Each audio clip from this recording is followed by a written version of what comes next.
Aku nak ceritakan bagaimana cara guru dilahirkan. Ini merupakan masalah sebenar yang sering dielakkan.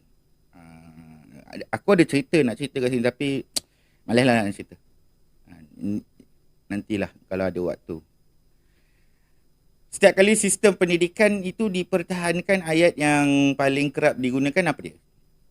Apa dia kalau sistem pendidikan tu akan dipertahankan. Kalau dulu-dulu dia akan kata guru kita sudah dilatih.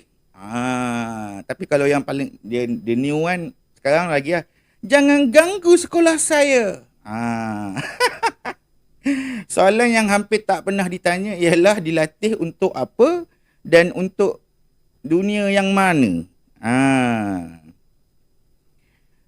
Apa yang dianggap sebagai latihan?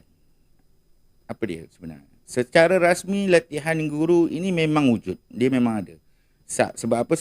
Setiap mana-mana seorang guru yang hendak menjadi guru, dia harus mendapat latihan yang sewajarnya di universiti dan juga di maktab pendidikan yang dah ditetapkan. Sebab apa? Dia perlu mendapatkan pedagogi, psikologi dan juga pengurusan bilik darjah. Itu perlu diadakan, sebab tu dia perlukan sijil iktisas yang perlu dibuat selama tempoh setahun.